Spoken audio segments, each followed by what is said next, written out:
Hello मित्रांनो, या व्हिडिओमध्ये मी तुम्हाला आधी माझी आजची पोझिशन दाखवणार आहे आणि त्याचप्रमाणे उद्या बँक निफ्टीची एक्सपायरी आहे आणि उद्या बँक निफ्टी आणि निफ्टीमध्ये आपण काय ट्रेड करू शकतो ते बघूया. तर सुरुवातीला मी आधी माझी पोझिशन दाखवतो.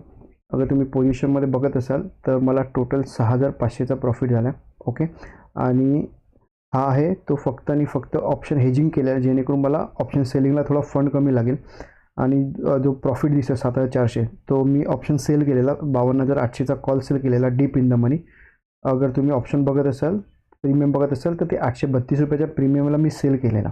ओके, आणि हा जो 570 रुपयाचा लॉस आहे, ऑप्शन बाईंगची स्ट्रॅटेजी मी दुसऱ्या प्लॅटफॉर्मवरती गेले, झिरोदामध्ये घेतला, तर तुम्हाला तो पण दाखवतो. पण त्याप्रमाणे इकडे 570 रुपये लॉस आहे ना, जेव्हा मार्केट रिव्हर्स होतं तर तेव्हा मी एक मुद्दाम कॉल बाय केला, जेणेकरून माझा लॉस आहे तो जरा म्हणजे प्रॉफिट आहे तो जरा कमी न व्हायला पाहिजे, कारण इथे ऑलमोस्ट तेव्हा 4000 आसपास प्रॉफिट झालेला. ओके, तर मी इकडे 1500 रुपये घेऊन निघणार होतो आणि इकडे समजा 1500 रुपये आले असते तरी मला 3000च्या आसपासचा प्रॉफिट झाला असता. त्यामुळे मी एंट्री घेतली आणि जेव्हा ह्याचा एल गेला तेव्हा मी ॲक्च्युली जास्त खुश झालो, कारण जसं ॲनालिसिस केलेलं त्याप्रमाणे मार्केट हे आपल्या साईडला जात होतं. ठीक आहे, आणि तुम्हाला माझी आधी एंट्री सांगतो, एंट्री कितीला घेतली आणि एक्झिट कितीला घेतली. अगर तुम्ही ऑर्डर हिस्ट्रीमध्ये बघत असाल तर मी ऑप्शन सेलिंगची जी एंट्री आहे ती 9:18 घेतली. ठीक आहे, कारण मी जसं कालच्या ॲनालिसिसमध्ये सांगितलं, गॅप डाऊन ओपन झालं 5 मिनिटाची रेड कॅन्डल बघा, त्याचा लो ब्रेक होत असेल तर आपण डाऊन साईडला सुद्धा जाऊ शकतो. पण तुम्ही अगर माझे जुने सबस्क्रायबर असाल तर तुम्हाला माहिती आहे की मी एंट्री ही खूप लवकर घेतो, कधी कधी 9:16 किंवा कधी 9:15लाच घेतो. तर त्यामुळे मी माझी एंट्री थोडी लवकर घेतली, जेणेकरून मला थोडं कळत होतं की मार्केट हे वरून रिजेक्शन फेस करत आहे तर हे मार्केट खाली येऊ शकतं म्हणून. ओके, तर मी तुम्हाला आधी माझा चार्ट दाखवतो. मी माझी एंट्री एकदम टॉपला घेतली इकडे. ओके, आणि माझी एक्झिट आहे ती मी ह्या कॅन्डलला काढली. ही जी ग्रीन कॅन्डल दिसते तो ग्रीन पहिला रेड बनवलं, त्याच्यानंतर मी डिसाईड केलं की जसं ह्याने परत ग्रीन कॅन्डल बनवली मी माझी पोझिशन आहे ती स्क्वेअर ऑफ करीन. जशी त्याने ग्रीन कॅन्डल बनवली मी माझी पोझिशन ही स्क्वेअर ऑफ केली. ॲक्च्युली मला कॅरी फॉरवर्डसाठी घेऊन जायची होती, पण अगर मी 2 लॉट कॉल सेल केले असते तर मी 1 लॉट बुक केला असता आणि 1 लॉट आहे तो मी कॅरी फॉरवर्डसुद्धा केला असता. पण ह्या इकडून एवढं ट्रेड घेणं पण ह्याच्यासाठी खूप पेशन्स लागतो आणि एका लॉटमध्ये 7400 प्रॉफिट करणं हे ॲक्च्युली तेवढं इझी नाही आहे. ओके, त्याच्यामुळे मी तुम्हाला ते सांगतो की कमी लॉसमध्ये जास्तीत जास्त प्रॉफिट घ्यायचा प्रयत्न करा. आता माझ्याकडे काय होणार, आता मी 7 SL मी बिंदास घेऊ शकतो. ठीक आहे, त्याच्यामुळे मी ते सांगतो की तुम्ही अगर SL छोटा ठेवत असाल आणि प्रॉफिट खूप मोठं ठेवत असाल तर तुम्हाला पुढे प्रॉफिटेबल व्हायचे चान्सेस थोडे जास्त असतात. ओके, आणि आता तुम्हाला मी दुसरा माझं झिरोदाचं अकाउंट दाखवतो, कारण मी जसं तुम्हाला सांगितलं की मी आता ऑप्शन बाईंग हे झिरोदामध्ये सुद्धा करू शकतो. तर झिरोदामध्ये पण मला टोटल 2037चा प्रॉफिट झाला आहे. तर एकदा तुम्हाला पाहिजे असेल रिफ्रेश करून दाखवतो.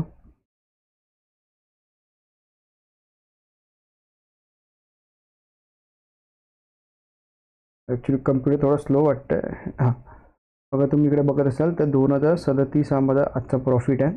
आणि हा पण ॲक्च्युली थोडासा कमी झाला, कारण 700 रुपये काही माझ्या चुकीमुळे 700 रुपये माझ्याकडून ते मिस झाले, पण ठीक आहे. आणि अगर तुम्ही ह्याचा फंड बघत असाल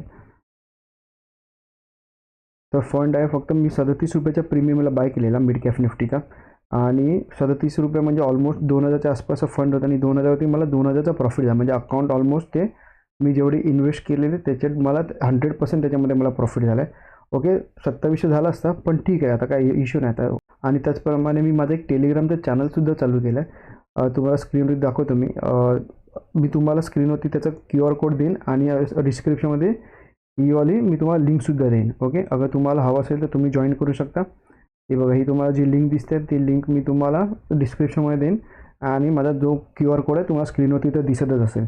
मी यावरती माझे ऑप्शन बाईंगचे आणि ऑप्शन सेलिंगचे जे पण ट्रेड आहेत ते मी टाकू शकतो इकडे. पण ॲटलिस्ट सुरुवातीला 30 सबस्क्रायबर व्हायला पाहिजे. अगर 30 फॉलोअर्स असतील तर मला पोस्ट करायला बरं वाटेल, कारण का सबस्क्रायबर्स कमी असतील तर ते पोस्ट करून पण तसा काय उपयोगच नाही. अगर 30 होत असतील तर मी माझी पोस्टिंग आहे ती दररोज चालू ठेवेन. आणि अगर फॉलो करत असाल तर ॲटलिस्ट 2 आठवडे किंवा 1 महिन्याचा टाईम द्या स्वतःला आणि मला पण, कारण जेणेकरून तुम्हाला स्वतःचा त्याचा रिझल्ट कळायला पाहिजे. अगर तुम्ही समजा उद्या मला आज फॉलो केलात, उद्या मी ट्रेड दिला, उद्या मार्केट साईडवेज असेल, SL झालं तर ते चेंज करू नका तुमच्या स्ट्रॅटेजीसारखं. कारण अगर प्रत्येकजण काय करतो, एक स्ट्रॅटेजी चेक करतो, पहिल्यांदा करतो की पहिल्याच याच्यामध्ये लॉस मेकिंग झाली तर ती स्ट्रॅटेजी तो परत वापरत नाही, पण ॲक्च्युली ती स्ट्रॅटेजी सगळ्यात जास्त सक्सेसफुल पण असू शकते. ठीक आहे, तर अगर फॉलो करत असाल तर कमीत कमी 2 आठवडे फॉलो करा. 2 आठवडे हवं असेल तर तुम्ही पेपर ट्रेड करा. ओके, तुम्ही नॉर्मल रिअल ट्रेड नाही घेतला तर आपण पेपर ट्रेड करा, पण ॲटलिस्ट 2 आठवडे फॉलो करा. अगर 2 आठवड्यामध्ये अगर तुम्हाला रिझल्ट मिळत नसेल तर ॲक्च्युली तुम्ही मला अनफॉलो केलं तरी चालेल. आता आपण व्हिडिओला सुरुवात करूया की आता उद्या आपण निफ्टी आणि बँक निफ्टी कुठे जाऊ शकतो आणि मी स्वतः काय ट्रेड करणार ते तुम्हाला सांगतो. सगळ्यात पहिले आपण बँक निफ्टी बघूया, कारण बँक निफ्टीची उद्या एक्सपायरी आहे बरोबर. तर एक्सपायरीसाठी एकदम सिम्पल ठेवायचं, कारण बघा आज ऑलरेडी एक मोठा ट्रेड मिळाला बरोबर. तर उद्या काय होणार, उद्या एकदम मोठा तरी ट्रेड मिळेल किंवा मग कम्प्लिटली साईडवेज होईल. तर त्यामुळे आपल्या दोघांमध्ये अगर समजा एका साईडला ते प्रॉफिट झाला तरी आपण एक डिसेंट प्रॉफिट पकडून एक्झिट करू शकतो. तर उद्या एक मोठा ट्रेंड कधी येऊ शकतो, समजा एक मोठा गॅप अप ओपन झालं आणि आजचा जो लो आहे ठीक आहे तो अगर ब्रेक करत असेल तर उद्यासुद्धा एक ट्रेंडी दिवस असू शकतो. त्यामुळे मॅक्झिमम 2दा एंट्री घेऊ शकता किंवा मग तुमचा 1:2चा टार्गेट कंप्लीट झाला की तुम्ही तुमचा एसएलला सरळ कॉस्ट टू कॉस्ट करू शकता. आणि एवढ्या मोठ्या ट्रेंडनंतर अपसाईडचं सध्या तरी बघायचं नाही, कारण समजा एकदम मोठा गॅप अप तरी झाला तरी ते मार्केट काय होणार, हा लेवलपासून परत तो रेजिस्टन्स फेस होणार आणि ते वॉलेटाईल करणार. अगर गॅप ओपन होऊन अगर हा लेवल ब्रेक नाही होत आहे तर मार्केटमध्ये एंट्री घेऊत नका. ते मार्केट हे फक्त आणि फक्त वॉलेटाईल होणार आणि तुमचे फक्त आणि फक्त एसएलच घेणार. ओके क्लिअर आहे. मोठा गॅप डाऊन झाला या लेवलच्या खाली, ह्याच लेवलच्या खाली गॅप डाऊन झाला, पहिले 5 मिनिटाची रेड किंवा ग्रीन कॅन्डल बघा. त्याच्यावर अगर लो ब्रेक होत असेल तर आपण डाऊन साईडला पण घेऊ शकतो. आणि आता जसं सांगितलं तसं हळूहळू ट्रेल करा, जेणेकरून तुमचा जो प्रॉफिट आहे तो तुम्हाला मॅक्झिमम घेता येईल. जसं कालच्या मी व्हिडिओमध्ये सांगितलं की मी 3,000 प्रॉफिट झाला तर मी माझा एसएलला 1,500 करणार. निफ्टीमध्ये आपण उद्या काय ट्रेड करू शकतो ते बघूया. कारण अगर माझा लेवल ब्रेक होत असेल तर मी निफ्टीसुद्धा करू शकतो. उद्या अगर निफ्टीला अगर ट्रेंडी व्हायचं असेल ना तर सगळ्यात बेस्ट आहे की त्याने थोडंसं गॅप ओपन व्हायला पाहिजे. समजा ह्या लेवलच्या आसपास गॅप ओपन झाला आणि जो 25,834चा जो तुम्हाला लेवल दिसतोय तर अगर लेवल ब्रेक करत असेल, अगर रेड कॅन्डल त्याच्या खाली क्लोज होत असेल किंवा मग वीक त्याचा खाली जात असेल आणि अगर त्याचा लो ब्रेक केला तर आपण एंट्री घेऊ शकतो. त्यासाठी हलकासा गॅप अप होणं थोडं गरजेचं आहे. अगर मोठा ट्रेंडी अगर हवा असेल तर त्याला गॅप ओपन होणं गरजेचं आहे. गॅप ओपन होणं समजा वरती गेला तर मार्केट आपण इग्नोरच करायचं, त्यामध्ये काहीच ट्रेड घेऊ शकत नाही, कारण ते मार्केट हे कधी रिव्हर्स होऊ शकतं किंवा आणि फक्त ना फक्त ते वॉलेटाईल करणार. ठीक आहे. अगर मार्केट गॅप ओपन अगर हा लेवल ब्रेक करतो तर आपण एंट्री घेऊ शकतो. मॅक्झिमम 2दा एंट्री. 1:2चा टार्गेट कंप्लीट झाला की तुम्ही तुमच्या एसएला सर्व कॉस्ट टू कॉस्ट करू शकता. ठीक आहे. आणि समजा ह्या लेवलच्या खाली गॅप डाऊन ओपन होत असेल तर पहिले 5 मिनिटाची रेड कॅन्डल बघा किंवा ग्रीन कॅन्डल बघा. त्याचा लो ब्रेक केला तर आपण डाऊन साईडला सुद्धा जाऊ शकतो. सेम असेल मॅक्झिमम 2दा एंट्री.